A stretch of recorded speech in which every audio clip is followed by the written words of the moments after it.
Hello guys and welcome to Showtime TV Nyeri, Kenya.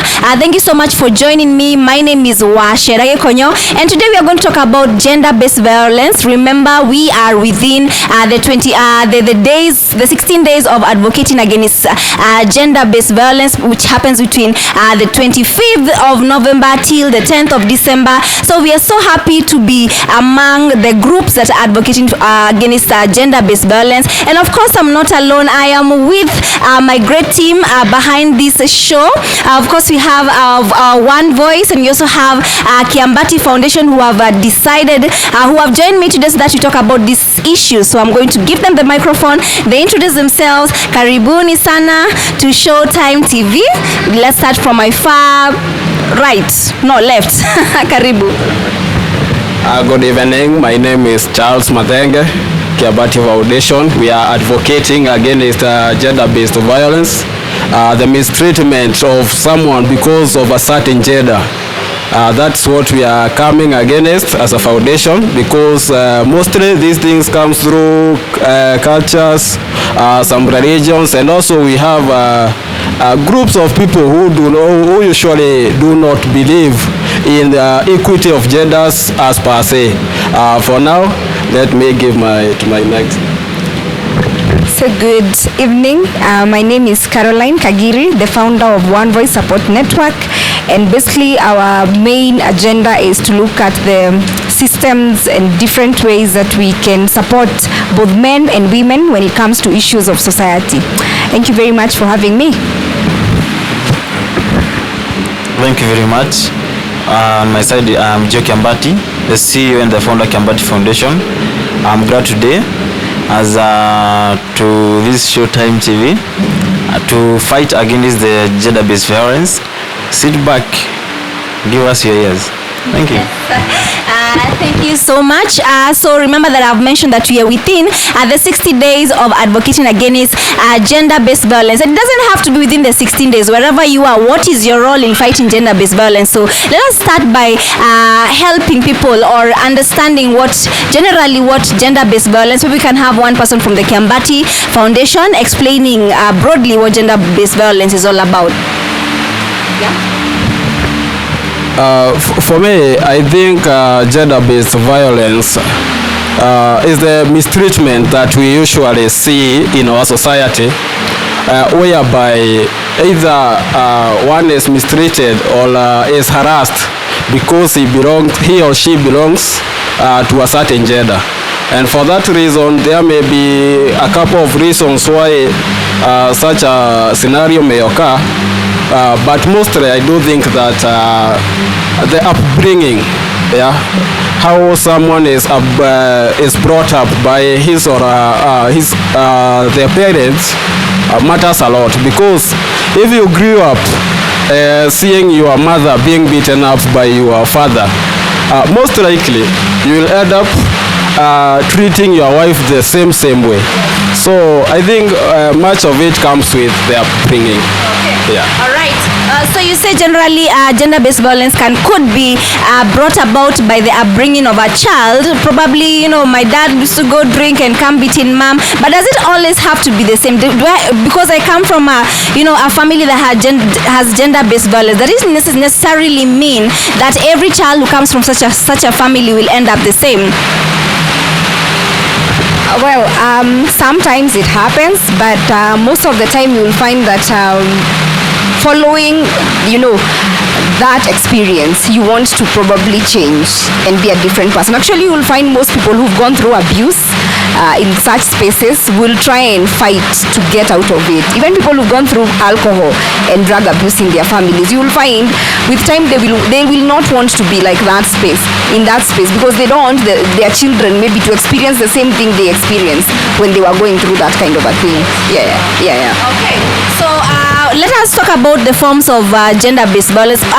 Gender violence. I mean, remember, we are not only talking about women. We know that also men are also vulnerable, but the ones who are normally affected most include women and young girls, and that's why you find that there are so many feminist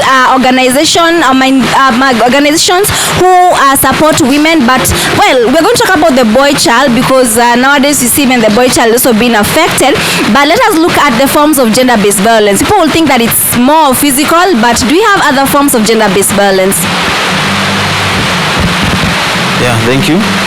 We have more forms of gender violence apart from physical and such. We have psychological forms of violence, whereby you develop something that we call mental health, mental disease. Yeah, you develop mental disease. Then some few days back we were talking about mental health. So when you are affected by the mental health, you start developing depression and anxiety. So we cannot only talk about physical, but we can also talk about economic, whereby the economic outcome is lagging behind, because you can, like, let me use this company, not to mention the company. There are some companies which only admit ladies, but they exclude the male. Yeah, and there are some companies which include men and disqualify ladies, women. So that I can say economic and psychosocial. Okay. All right.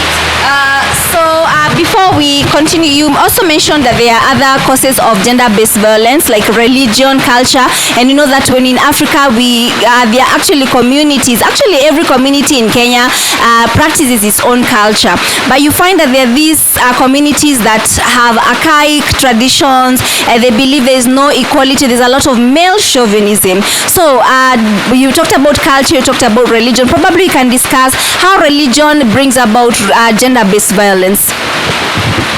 Okay, what we usually say is that what a person keeps seeing time and again in his or her environment, eventually that thing gets in his or her mind. So if you are in an environment where it's normal to mistreat, let's say, women or maybe men, it becomes normal for you, even if when you get into a scenario whereby you have maybe a small quarrel or something just that can be solved amicably between the two of you, you may end up even physically hurting the other gender, because in your environment you have seen that thing happen and it is like normal to you. You see?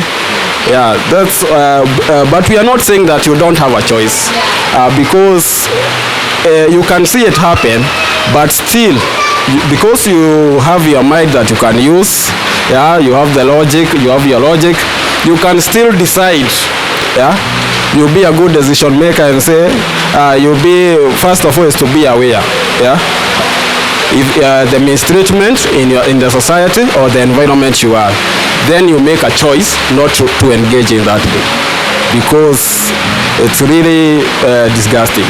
Yeah. Okay, my question was, how does religion, because you mentioned earlier on that religion can actually bring gender-based violence, and we know that in Africa there's a lot of religion happening. You know, we have Islam, we have Christianity, which is the largest percentage, but people would like to understand, how can religion bring about gender-based violence? You talk about religion and of course incorporate it with a little bit of culture, so somebody maybe to explain about religion. Maybe just before I jump into religion, I want to talk about the culture.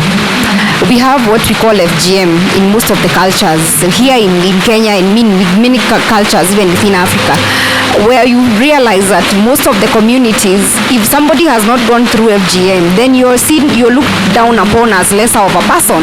So it becomes like a way of intimidating you. Not unless you have gone through FGM, then only can you be recognized as maybe a wife of someone or a woman.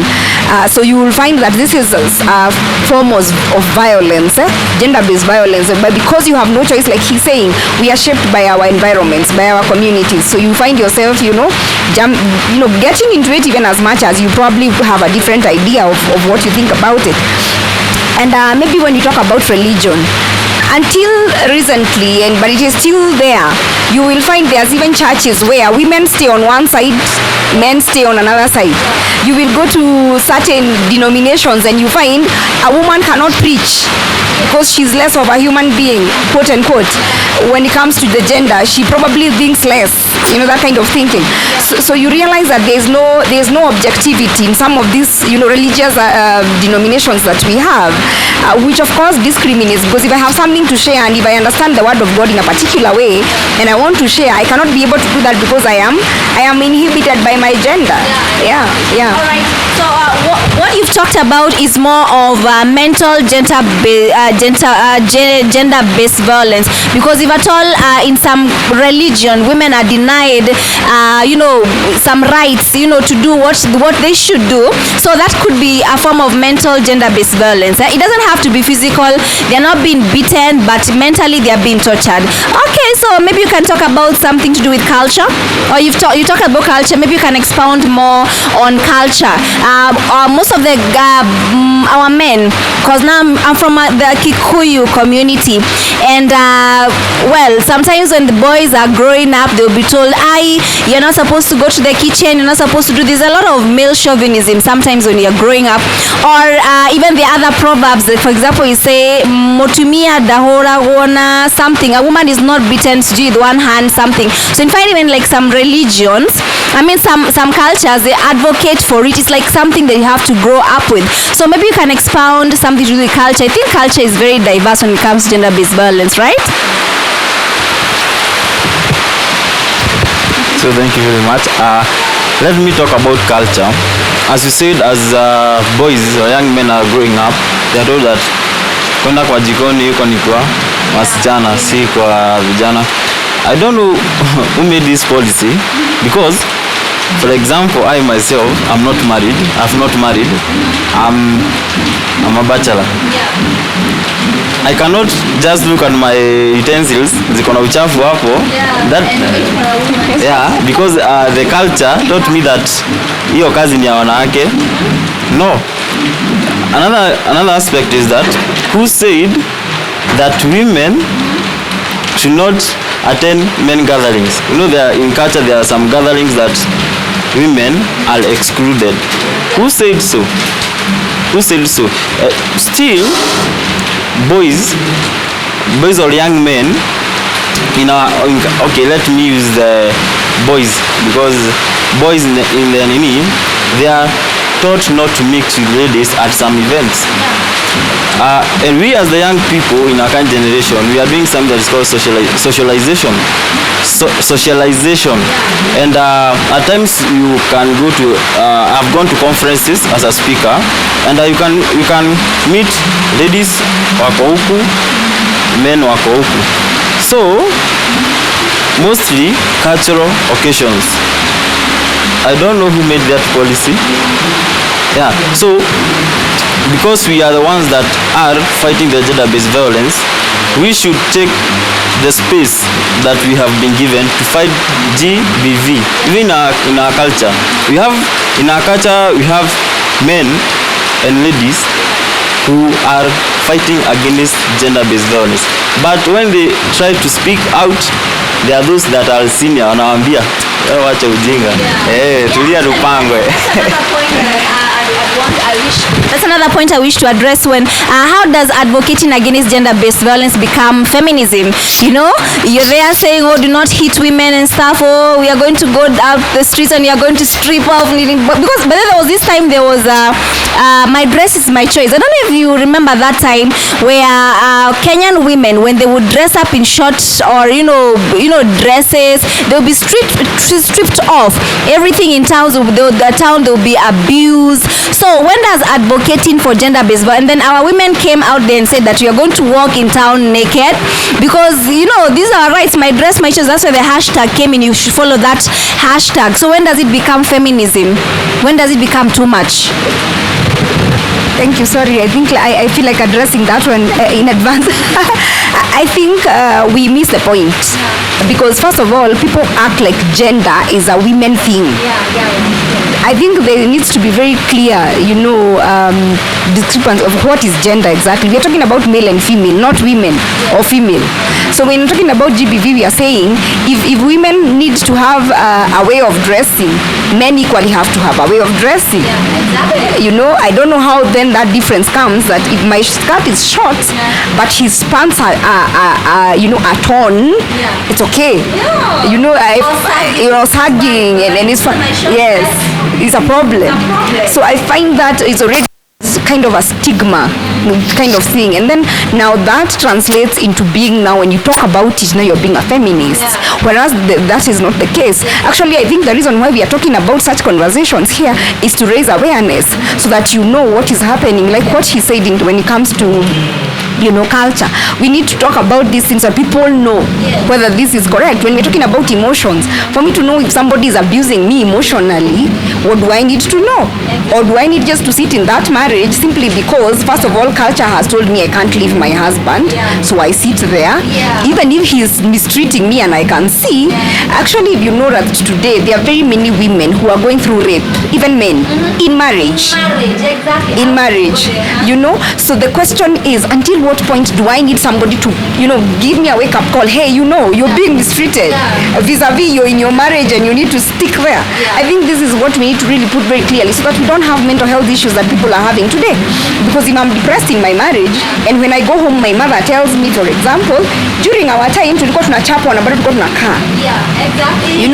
Or you hear these statements that are thrown carelessly, mwanamke ndiye anawekanga boma. So what does that mean? If I am being killed in that marriage, I stay there, so that's, or even for the man, because many men are being battered, but they are not going to speak about it, because first of all, mwanaume, like now in Nyeri, our region where we are today, they say that Nyeri women bully their husbands or batter their husbands. So if a man meets such a woman, he cannot speak because he'll be taken differently in society. So what are we saying here?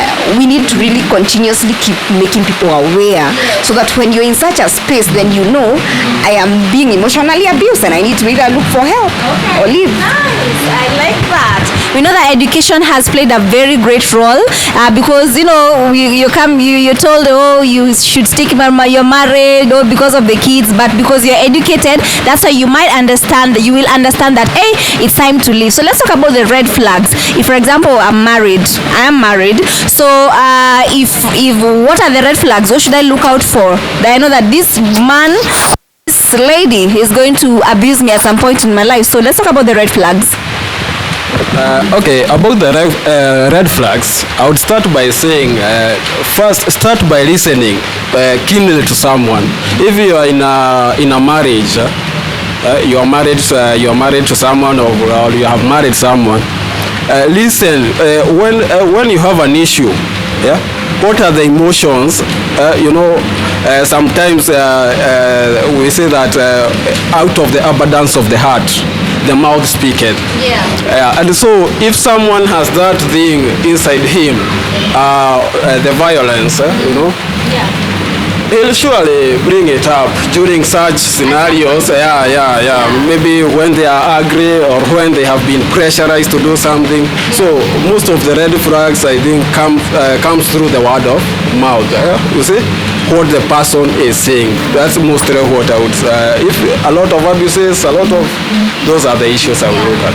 Okay, so you talked about how somebody speaks to you, how somebody addresses you. Is there any other red flag? I'm sure there are a couple of red flags that you should look out for, that hey, it's time to go, it's time that I watch out for this guy, it's time I watch out for this woman. So what else maybe? Or does it even involve drug abuse? This person is drinking way too much. Okay, there are people who do drink, who take drugs, but they're very calm. But probably you can talk about other red flags that you should look out for. I think before I pass maybe the mic to him, I agree with what he's saying.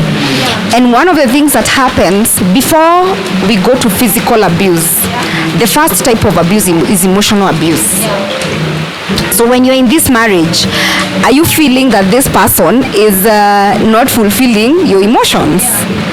And your emotions in this case, when the way they speak to you, is it in a manner likely to suggest that they are going the direction? Because you can tell, your instincts will tell you. Especially as a woman. Yes, they will tell you, and then you're able to tell how long, before because it starts emotionally and then it grows that way into a physical thing of now he's hitting you, and then he says sorry, and then the way the cycle goes, I'm sorry, and then we go back, and so I think that's another red flag. Okay. Yeah. Tell us about narcissists, men and women. What are the so I'm asking if you can tell us about something about narcissism. You see those narcissist men and women, so more of the red flags we should look out for. You have this man who you've met and you got on a date, but at some point in your life he starts emotionally depriving you. Okay, let me first this. Before you reach to the marriage step or the final step, which is the marriage, there is this session where you interact, unapatana na huyu, mnaanza kuinteract, mnaanza kujuana, courtship, mnaanza kujuana pole. And let me say this, most people fake their personality so that they can please their partner. Yes. They fake that I'm so good, they fake it so that they can impress the partner, and maybe he or she can accept the courtship. So after they marry, possibly after they marry, now the real personality of a man or the woman zinaanza kujitokeza. So you as a lady, you saw a very good man who can take care of my family, who can take care of your family. It's financially stable. Then after marriage, unaanza kitu imekujiwa. Then the properties are auction. So you see now, that is how people fake personality. Now hiyo zinaitanga red flag. After some umeoana unaona mambo imeharibika. That's what I can say. Can I mention something small about narcissism? Most people are saying it's become cliche. Like everybody is talking about narcissism. What's nini, is it what I see real? But what I know, that speaking from a psychological point of view, which I have a little background on, many of us, me included, or many of us, because it's an introspective, I would say. And that's why the changes come. Once you are courting, it's very different from when you get married. It's very different. Why? Because most of these people, you find that they have a lot of childhood trauma. What we were talking about. So that childhood trauma translates into this adult sticking at some point. When you look at one of the psychologists, Sigmund Freud says that people stick at a stage we call the phallic stage. So you need to ask yourself, for you to be able to know the kind of a narcissist you're dealing with, at what stage did they stick? Are they at 3 years, 5 years, 4 years? So that then you look at them and you're able to tell, why is this person reasoning the way they are reasoning, or why are they behaving the way they are behaving? And then now as an individual, you're able to come up with a decision. Do I want to stay in this kind of a relationship, or do I not want to stay? And again, we go back to culture. You see, our culture does not have that worldview. Our worldview is, however bad or good your spouse is, you stick there. Because that is the way it is. Children. The children are there, they need a father, but children need a father who is okay, or a mother who is okay, because this narcissistic behavior is not only for men, it's also there for women. There are women who are very narcissistic. And the question is, do you want to bring up your children in a space that is full of toxic, an environment that is toxic, and then they end up being who you didn't want them to be? So I think it's very personal, a decision to make. Yes. Oh, that's good. Wow, I like this. So we know you have various rights, and of course we cannot push away conjugal rights. We know that conjugal rights, they sometimes may bring gender-based violence. But how far should we go with sex education before somebody enters marriage, or somebody starts engaging themselves in a relationship? What should we know about conjugal rights? Is it like, because you're my wife, I have to sleep with you today? Oh, I'm tired. You are my wife, you're my husband. Lazima leo, you have to. So let's talk about the conjugal rights. How far should you go when it comes to the conjugal rights as couples to avoid gender-based violence? Okay, I think when we are talking about conjugal rights, it's a sensitive issue, and therefore this is something that is supposed to be agreed upon by the two parties involved. If it's a man and a woman that's in the scenario of a marriage, they are supposed, maybe if it's possible, they can have a timetable, maybe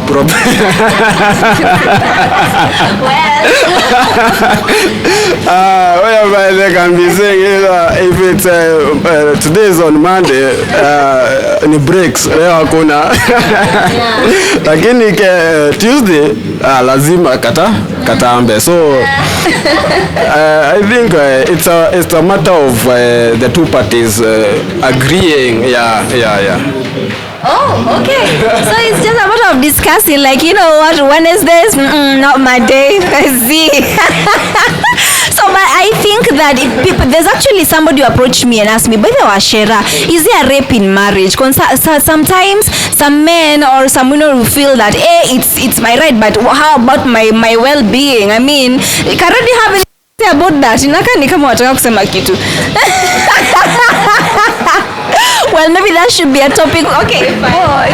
I think it's a big discussion that we should have one of these days. And I remember we highlighted it another day with you that are people publicly married but privately divorced. Yes. This is, I think, a topic we need to discuss because it seems like the thing. And like you're asking, when it comes to my rights, when it comes to conjugal rights, sometimes it feels, for many women, I'm going to speak because my organization has a lot of women programs that I run, especially single mothers, and there's a whole lot of conversation going on around there. And most women feel that sex is a men thing. Yeah. You know, it's me who initiates it. And when you initiate it as a woman, you're weird. You know, that kind of thing. Are you African? Okay, where did you see this? You know, it has very many questions. Yeah, who taught you this kind of things? You know, but when it comes from a man, this is the way it should be. Yeah, exactly. So I feel, following the many conversations that I've had with the women that I deal with in my organization, there's some feel that sex is a men thing. They drive it. Yeah, for a woman, it doesn't really matter so much. So no. No, okay. Yeah. So okay, well, okay. Okay, I do teach people about a topic called love, sex, and marriage. And when it comes to sex, women discriminate men and men discriminate women. By this, they have done all that, but they discriminate that she has a small organ, has a body shaming. So we should stop discriminating of other sexually, you know, because mwanaume atatoka hapa and aseme hata huyo, you know what I try to mean. Yes. About body shaming. Yeah. So we should stop that. Yeah. Actually, I was toward that. Exactly. Yeah. Yeah. After Mike goes, Allow me to just comment on what he said. I think for people to be able to comfortably body shame, which is a very negative aspect we have, is I think I also train a lot on self-awareness. I think a lot of people are not self-aware. The reason why you're body shaming another person is because you also have you know. Yes. wow. Wow, that should be a broad topic. Privately divorced, publicly married, and of course we will talk about rape in marriage, because you know that sex is very important when it comes to marriages. And of course we do have cases where men and women will mistreat each other because, well, haikutamba. But anyway, we are going to talk about that later on. So let's look at the effects of gender-based violence, and not only to us as individuals but also to those people who are around us. So maybe you can start us by telling us what is how does gender-based violence affect generations, or maybe our children, our grandchildren? How does it affect it? Is it like genetic, because somebody would be like, his father was just like him? Is it really something that is inherited? Is something that is learned? We said that the environment also influences, but does it mean that because my father or my mother was violent, I should also be the same? Does it end at some point? Okay, I would start by saying that when the victims of gender-based violence, what happens mostly in the scenario, let's say, of a marriage, we'll have like children when they Okay, so we are going to talk about the effects of gender-based violence, not only to us as individuals, but also to those people who are surrounding us. Yes, so maybe you can start by telling us some of the effects of gender-based violence. I'll start by saying that one of the major effects of the gender-based violence that we may have is it affects the health, the health of the victim, and maybe in the scenario of a marriage, as I was saying, when children are growing in that toxic environment, you can imagine the mental illness that these children will undergo, because you cannot tell me that you saw your mom being beaten yesterday by your dad and you will just be normal. Yeah. Okay, so I think health is affected in a very major way, both mentally and physically, because if for example, I had a story whereby in this case it was a man being abused, and the woman physically hit on his the object that produced children, you see.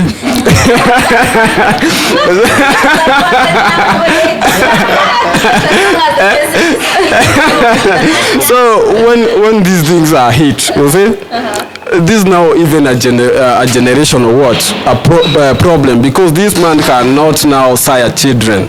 Maybe, you see, the other thing whereby it affects, it also affects economically, in terms of trying to, when we have a gender-based violence victim, when we are trying so hard to save him or her from that scenario, so it takes a lot of resources.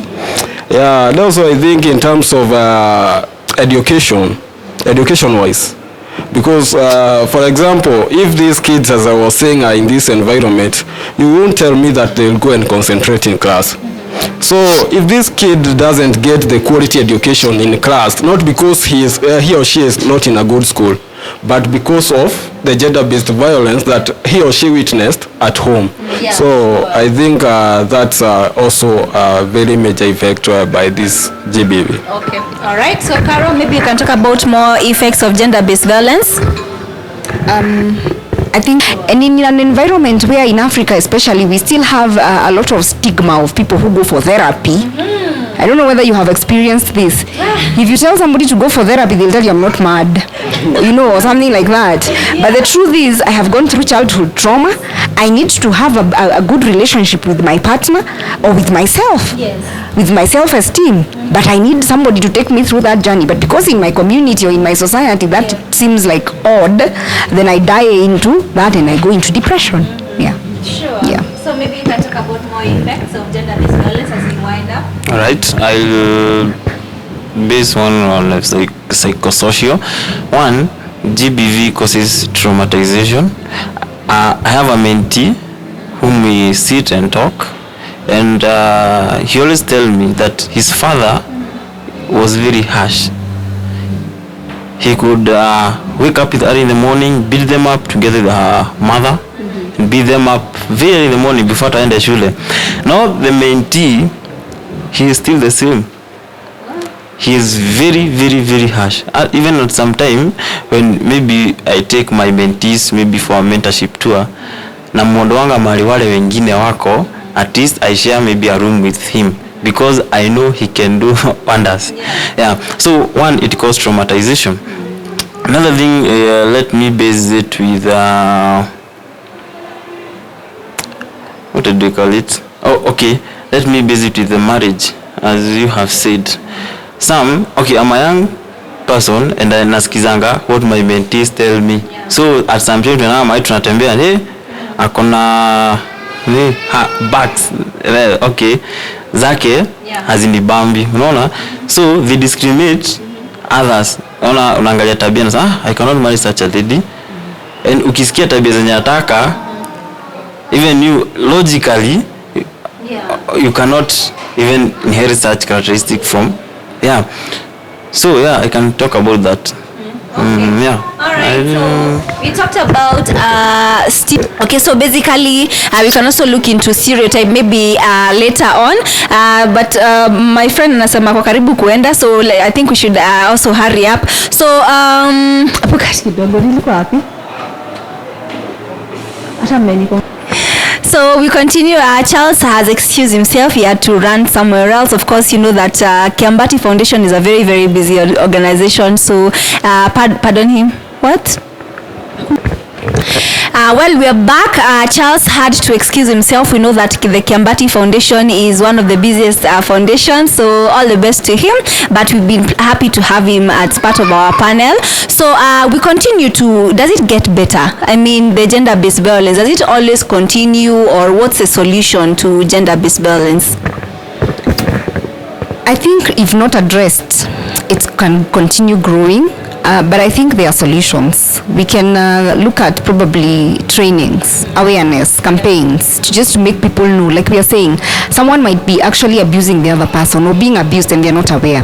But once we have this awareness campaigns and trainings and things like that, people are able to know and they're able to address them. When it comes to stereotypes like what we have, I think we need to be a little bit objective and not be very stereotypical that ukioa Nyeri, please, you're done. I've never seen my mom beating my dad, so I do not know what people talk about. But that's kind of the stereotype that is there, that when that person is coming into this relationship, they already have a preconceived mindset that this woman is going to be like this or this man is going to be like this. So I think this is, like I said, and I keep saying, that self-discovery is one of the most fulfilling thing, so that you're able to be very objective when you're even addressing any issue. Okay. All right. Well, would like to say something? Okay, this goes to the government. The government should come up with organization such as the Kiambati Foundation, the One Voice International. We also have the NAMI, which offer local programs and internet facilities that campaign for gender-based violence, to destigmatize. Let me use destigmatization. So the government should create organization, not just creating, because we know that these fighting gender-based violence need also capital, because you have programs that need a lot of money. Maybe you need even to fund those people in the ground.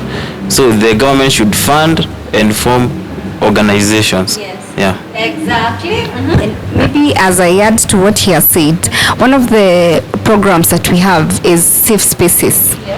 Because if you realize people who've gone through gender-based violence don't have a safe space. Where do I go? Do I go home?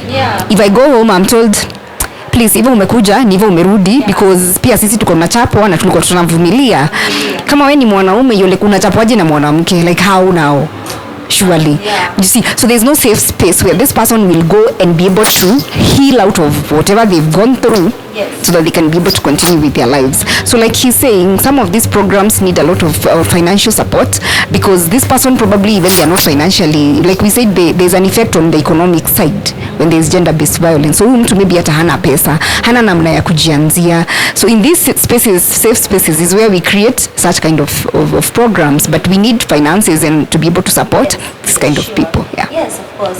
So if we have to cap that, we actually need lots of this. I mean, if for example I'm being beaten at home, if I escape and I go to the chief's office, they can actually help me. They can take me somewhere where I can go through counseling, and they can also help me take the necessary precautions. So definitely the government have a major role in fighting GBV, and this does not only apply on women. We also are saying that also men are also victims of gender-based violence, and of course we as individuals should also stop.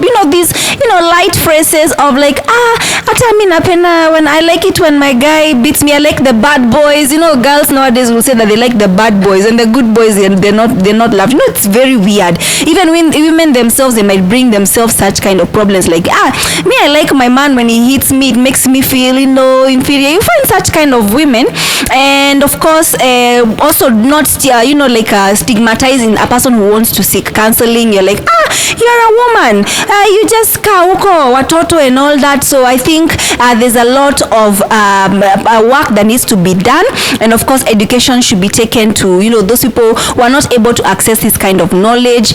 Foundations such as the Kiambati Foundation, we have government programs, NGOs should go all around the world and to know that being violent is not the way forward. You cannot speak your matters out and come up with solutions. And we had a victim of gender-based violence, but she was not able to make it here, unfortunately. But unless maybe one of you has an experience of gender-based violence, maybe you can talk about it. Well, for me, I have been at some point in my life when I was in the university. After university, I had the boyfriend, ule boyfriend nilikuwa na yeye. So at first I did not notice that he was, he could be violent, but he was telling me that his mom his mom was a victim of gender-based violence. Like his dad used to be like hardcore, ile mbaya. He would drink and he would come beat up his mom through every night. So when he was able to talk to me about that, I was able to know that this person already accept it happened, so it is good with me, I'm safe. All right, so we continued dating.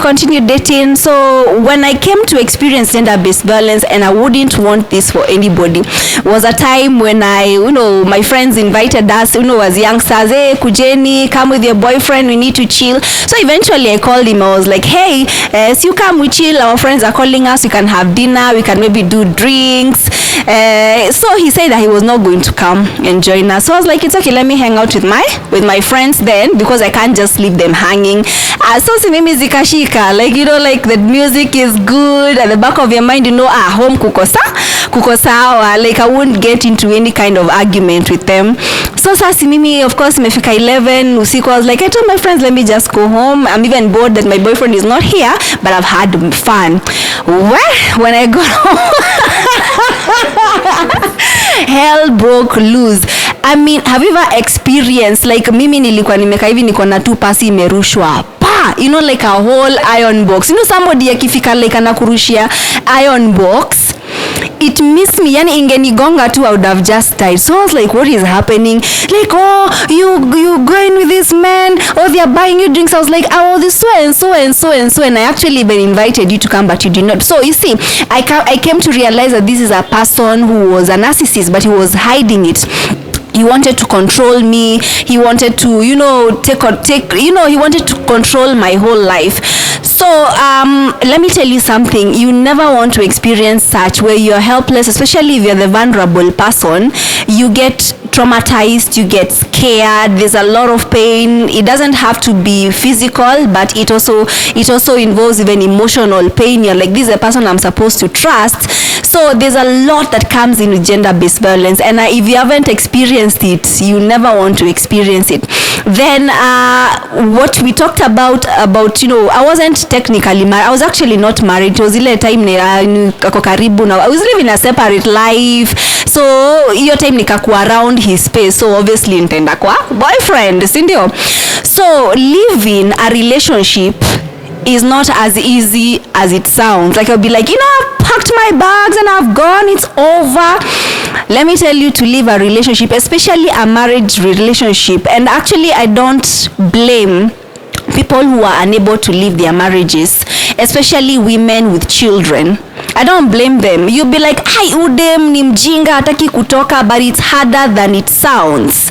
It's very hard. It's harder than it sounds, because first of all, men or this spouse probably has a sweet tongue. They will do something and then you'll be like, probably I can give him a chance. So maybe at a change, maybe he'll change. That's where the problem now comes in. It continues and continues. So you actually even get used to the pain, and it drains you, emotionally. It's like when you have there are those victims who are like sexually abused.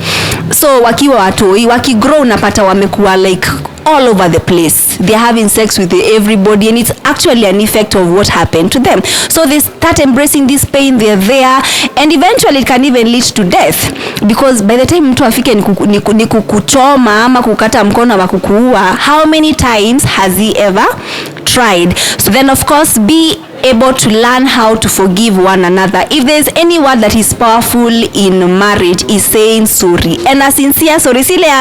I'm sorry. Learn how to say sorry. Learn how to sit together, talk your issues. Hitting somebody or injuring them or depriving them emotionally is not the way out, because by the end of the day, this is a person you have chosen to build you an empire. So I think a lot of counseling should also be done when it comes to couples, right? And of course people should embrace courtship before uingie pale kwa zile vows. Make sure you know the weaknesses of this person, embrace them, turn them into their own strengths. Don't try to change a person, but try to make them better than you found them, right? Wow, that's a very, very deep story. And I think the reason I began One Voice Support Network is because of my experience. I was married, and I have a son. But within that marriage, I experienced a lot of violence, both emotional and physical. Now, unfortunately, the physical had not gone to a point of me getting physically hit by probably the hand or something, but this person was in that process, because he would pick stuff and throw stuff and break all the things in the house, and pieces of things would fall on you. And I remember one time, for me to be able to make the decision of leaving, like you're saying, it was a marriage of about 4 years, and it was very difficult to leave, because you see, you've already built bonds, there is family, there is a lot of entangling that is there, that you're wondering now, how do you start even detaching? But then this one evening, he came home in the evening and he threw a cup that he was holding. My son would actually not sleep. Anytime he would be coming home, he would not sleep. So this particular time, he comes in, once he akiingisha mkono kufungua mlango, mtoto akisikia tu na kulikuwa dead asleep, anaamka. That tells you that kid is traumatized, right? Yeah. So anaamka. So the kid woke up and came to where I was, and he would be very clingy because he's feeling this is a threat. I want to protect man. I want to protect man, and I feel unsafe. So this particular day, the person came and he was holding a glass of a cup of water, and he threw it to the window that had a pane, and everything crashed. The pane, the cup, the water, everything was everywhere. And the child was still, he could not move. Very traumatizing experience. And this is when I told myself, I don't need this. Because I don't need this child. I didn't grow up in a single parent family. And even today, my parents are still together. But I asked myself, will I choose to bring my son up in a marriage setup of father-mother with a lot of violence and toxicity, simply because there's an expectation that society has? Of course, I had a lot of challenges, and that's why I'm saying one of the reasons that made me come up with this organization is so that I can create safe spaces for women and men, and then especially women, because this is who I deal with a lot. The lack of support system. Once you leave and come out here and say I have left my marriage, there is no support system at all. Everybody is blaming you when they will say mwanamke ndio anajenganga boma, but nobody checks to know within those 4 walls, what are you going through? What is this child going through? Is it worth it? And actually I remember that was a period when there was a lot of killing. You would hear so and so ameua nani, and I was like, what, sitaki kusoma kwa news. Exactly. Just another story. Just another story. And I left, and it's been 6 years since then, and I think I'm a happier person. Talk about the peace that comes with living after you are done. The peace.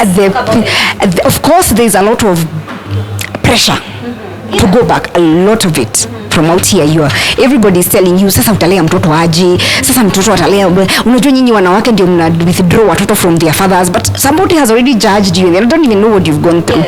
But when I decided, this is my life, I am the one who can be able to make sober decisions for my child, because he was still young. And once I was okay with myself, then I experienced a lot of peace.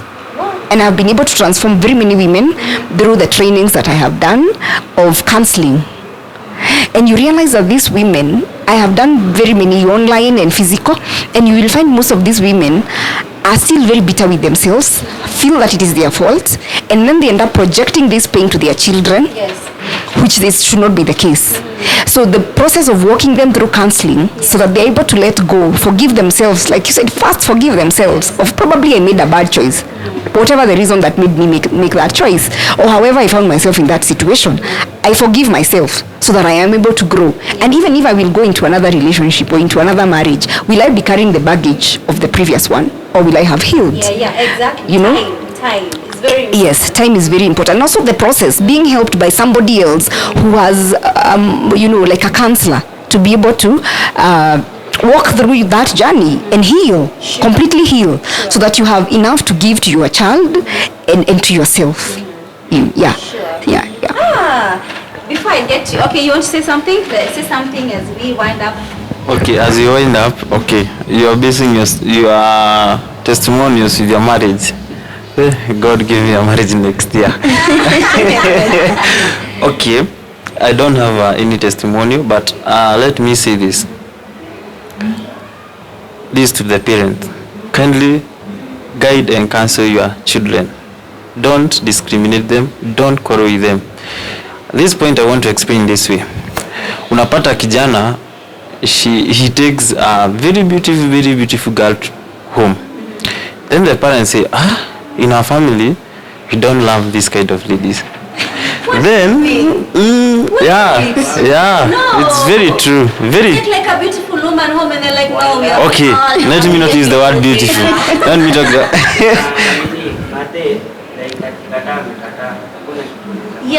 in the parents. Then a lady takes a man home, a very handsome man, a very straight man, but the parents but now the parents wanasema, no, we don't want this kind of a man here. What is the outcome of this? LGBTQ.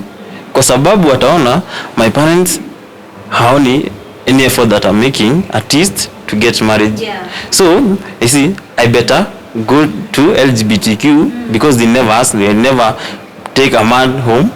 I never take then the lady say they never take a lady home to say I'm marrying this. So they opt to move into LGBTQ. So kindly, parents, advise your sons and daughters. Don't mock them with the kind of a spouse or partner they are being. Kindly guide them. Mwambie, kindly, if you move in this way, itakuwa sawa. Or guide them. We want you to have a lady of this type. Okay. We need also guidance from our parents on kind of people you are marrying. Give them mentorship, counseling. Give them, don't tell them the negativity of a person wanaleta nyumbani. Be positive. I've noted that is a main thing that is bringing about LGBTQ and homosexuality. Alright, so I don't know if there's gender-based violence in LGBTQ, like a woman fighting the other woman. Is that really gender-based violence or what? Advice. Oh, okay. By the way, LGBTQ, like if two women are dating and they beat each other, is that really gender-based violence or is it just domestic violence? It sounds like domestic. It sounds like domestic violence because they are of the same gender. Okay. Oh well, so and then another thing that we forgot to say, we don't always have to say that it is somebody's fault that they did this. Especially women, watch your mouths. Tunajua tulibarikiwa na kuongea. You say something to provoke your man every now and then. Oh, Joroge, I know you're not even man enough. Nichape, nigonge, hit me. What are you going to do? That he's going to hit you. I mean, really, for real. But again, we need to ask for a lot of wisdom.